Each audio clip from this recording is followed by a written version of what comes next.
안녕하세요 여러분, 마트입니다.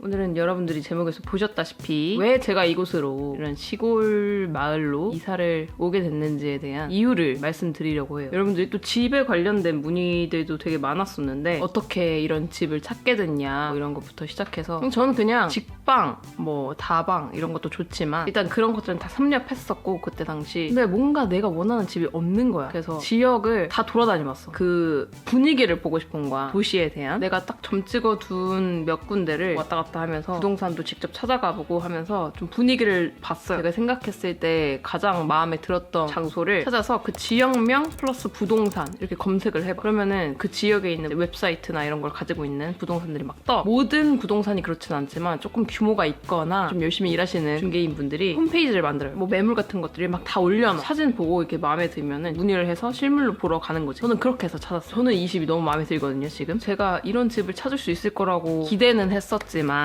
사실 찾는 게 되게 어려웠거든요. 다행히 제가 마음에 드는 그런 도시에 이런 마음에 드는 집을 찾게 돼서 저는 정말 행운이라고 생각합니다. 지금 제가 정리를 해놨거든요. 몇 가지가 되는데 이곳으로 이사 온 첫 번째 이유, 도시에 있으면 좀 정신병 걸릴 것 같았어요. 안 그래도 지금 많이 몇 년 전에 비해서 정신 상태가 그렇게 양호하다고 생각 들지 않거든요. 물론 뭐 일적인 스트레스나 일상생활 속에서도 스트레스는 있지만 그때는 무력감 같은 것도 잘 못 느꼈었고 그땐 젊어서 그랬는지 몰라도 나이가 들었으니까 약간 특히 도시에 사회적으로 진짜 좋은 삶을 살기 위해서 좀 질 좋은 삶, 가치 있는 삶 이런 것들을 기대하고 열심히 살기 위해서 올라오신 분들도 많잖아요. 그리고 특히 이제 서울에 계신 분들도 그런 분들이 많고 그래서 그런 서울 특유의 치열함, 경쟁, 좀 약간의 삭막함 안 좋은 것만 얘기하는 것 같은데 물론 그 외에도 좋은 것들도 굉장히 많죠. 제가 느끼기에는 그 어느 곳, 그 어느 지역보다 사람들 간의 거리도 굉장히 가깝고 교류도 많이 할 수 있고 이런 환경이지만 오히려 그래서 저는 더 좀 외롭게 느껴지는, 더 약간 공항 오기도 쉽고 그래서 그런 부분들이 서울 말고 거리가 있는 곳에 가고 싶다라고 생각이 들게 했던 것 같아요. 뭔가 그 사람들 막 복잡복잡한 그 사이에 있으면서도 느끼는 그 의문의 외로움이 있어. 근데 서울 안에서도 좀 한적한 곳 있잖아요. 그러니까 예를 들면 평창동이라던가 아니면 뭐 한남동이라던가 그쪽도 괜찮고 좋긴 한데 그쪽은 너무 비싸니까 이게 바로 두 번째 이유입니다. 서울은 집값이 워낙 비싸잖아. 비싼 데다가 코딱지만한 그런 집에서 살아야 되잖아요. 저는 그런 곳에서 사느니 차라리 뭐 인프라나 서울과의 거리나 이런 기준에서는 좀 많이 못 미치지만 그래도 좀 널찍하고 좀 자유로운 곳에 있고 싶었던 것 같아요. 근데 뭐 지금 여기서 살아보니까 관리비라던가 전원주택이다 보니까 또 따로 제가 스스로 관리를 해야 되는 부분들이 많잖아요. 그래서 차라리 이거를 그냥 돈 주고서 좀 더 편안하게 살았으면 더 좋았을 것 같다는 아니지만 그게 그거인 것 같다라는 생각도 좀 들어요. 근데 정신적인 만족감에 있어서는 이곳이 훨씬 좋다. 아무튼 세 번째 이유는 그냥 이런 조용한 곳에 전원주택에서 사는 게 제 어렸을 때부터의 약간 로망? 꿈이었어요. 근데 저는 제 어렸을 때의 꿈을 지금 실현했다. 그러네. 울컥하는데? 어린 시절에 나 꿈꾸던 꿈을 이루다.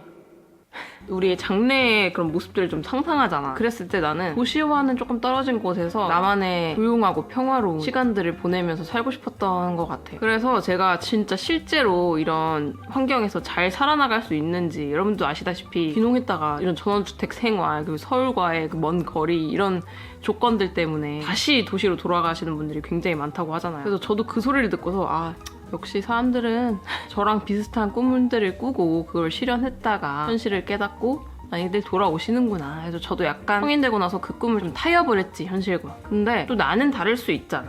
그 사람들은 그 사람들이고 그리고 실제로 부동산에도 여쭤보니까 반반이래요. 반은 들어왔다가 다시 나가고 반은 그냥 여기 너무 좋아서 그냥 여기 정착해서 사시는 분들이 반이라고. 그게 뭐 진짜인지는 모르겠지만 그래서 제가 실제로 이런 환경에서 적응하고 잘 살아나갈 수 있는 사람인지가 궁금했어. 실험이라고 해야 되나? 그래서 그걸 확인해보고 싶어서 이사 온 것도 있습니다. 그리고 네 번째, 사람들과 세상으로부터 조금 단절되고 싶다라는 마음이 있었던 것 같아요. 제가 생각하기로는 몇 년 전에 뭔가 그 젊음의 패기였는지는 모르겠지만 나에 대한 확신이 되게 가득 차있던 시기가 있었어요. 근데 제가 베트남에 있으면서 그때 좀 제 상태가 많이 안 좋아졌던 것 같아요. 이제 막 코로나 시기가 끝날 때쯤 그래서 뭔가 나를 되게 잃어가는 느낌인 거야. 뭔가 내 인생에 있어서 확고했던 것들이 다 희미해지고 흐릿해지고 그래서 좀 그걸 다시 되찾고 싶어서 나를 찾아가는 시간이 필요하지 않을까 아닐까 하는 좀 막연한 그런 생각으로 이쪽으로 오게 된 것 같아요. 이 방법이 그냥 최선이라고 생각이 들었나 봐. 고립되고 나만의 시간을 오래 갖는 게. 그리고 5번째는 기질적으로 좀 충동적이고 사람들의 눈치를 되게 많이 본대요. 그리고 그 사람들의 영향을 되게 많이 받고 저도 그걸 굉장히 많이 느끼고 있거든요. 그냥 친구 따라 강남 가는 거지. 그래서 평소에 제가 계획한 일정이 아니야. 근데 내 친구나 어떤 뭐 사람 간의 관계에 있어서 상대방이 이렇게 하자, 여기 가자, 오늘 만날래? 이렇게 막 뭔가 제안을 하면은 그걸 거절을 안 하는 거야. 근데 나도 그걸 듣는 순간 뭔가 나도 그러고 싶은 것 같아. 그래서 오케이 해버려. 그런 즉흥적인 면 때문에 의미 없는 만남, 죽은 시간들을 흘려보내기가 싫은 거야. 그래서 좀 거리를 두고서 좀 오고 가고가 좀 그러면 불편할 거 아니에요? 그런 번거로움을 느낄 수 있는 어떤 장치로서 이곳을 선택한 것도 있는 것 같아. 이제 6번째는 그냥 자연이 좋아요. 도시보다는 저는 그 자연. 뭐 겨울에도 니엇니엇 해가 질 때 밖에 나가잖아? 막 까마귀 깍깍 울고 있고 딱따구리들이 막 나무 이렇게 패는 소리 들으면은 그렇게 스산할 수가 없어. 약간 따뜻한 날씨가 되면은 예쁜 새소리가 막 나요. 사계절의 모습을 자연 속에서 자연의 모습으로 이렇게 볼 수 있는 게 너무 좋아. 그래서 약간 여기 있으면은 그런 느낌이 들어요. 이 세상에서 어떤 막 험한 일, 어떤 사건, 사고들이 일어나건 간에 그냥 여긴 다른 세상 같아. 고립되어 있다 보니까 뉴스에서 막 이런 사건, 저런 사건 막 접해도 여긴 그냥 똑같아. 여긴 그냥 평화, 조용, 몰입. 그 7번째로 제가 어느 순간부터는 밖에서 낯선 사람들을 막 이렇게 우글우글우글 이렇게 만나는 것들이, 마주치는 것들이 좀 불편해졌어요. 옛날에도 살짝 그런 게 있었는데 기본적으로. 그래서 이렇게 사람들 얼굴 잘 안 쳐다보고 앞만 보고 걷거나 이렇게 밑을 보고 걷거든요. 그런 것들이 조금 더 심해져서 그냥 제가 편하게 살고 싶어서 그런 부분에도 도움이 되는 것 같아요. 이쪽으로 온 게. 그 베트남으로 이사 가기 직전에 저희 외할머니 댁에서 살았었잖아요. 그 완전 깡 시골집. 근데 그 기억이 되게 좋았던 것 때문에도 있어요. 그것 때문에 제가 조금 더 어렵지 않게 이쪽으로 이사 오겠다는 그런 시도를 해본 게 아닌가라는 생각이 들어요. 제가 시골에서 장기간 살아본 게 그때가 처음이었는데 진짜 거의 세상과 단절된 느낌으로 조용하고 막 평화롭고 그렇게 생활하는 그 분위기가 되게 좋았던 것 같아요. 그리고 사람도 별로 없고. 사실 당진살이 할 때는 진짜 깡시골이었어가지고, 그리고 집 환경도 오래돼서 이제 노후가 되고 하다 보니까 생활하는 데는 진짜 많이 힘들었거든요. 진짜 좋은 기억이기도 하지만 진짜 되게 힘들었던 기억이기도 해, 사실. 그리고 많은 분들이 제 시골 콘텐츠들을 좋아했던 걸로 알고 있는데 사실 비하인드로는 굉장히 힘들었다. 코로나 때문에 제가 거기에 있게 된 거였잖아요. 하늘길 딱 열렸을 때 진짜 환호성을 질렀어.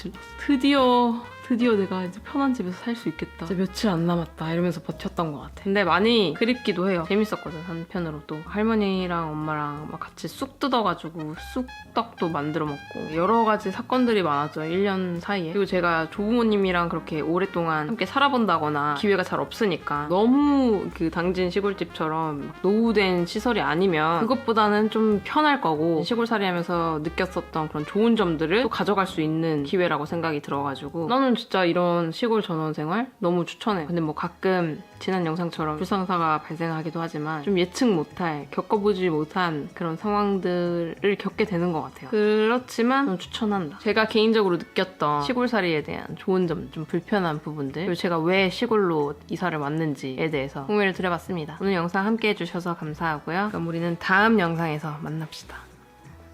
안녕. 빼먹은 게 하나 있는데 배달 음식 없는 것도 하나의 단점 중 하나입니다. You feel like years. Se tu mi lasci amore, I die.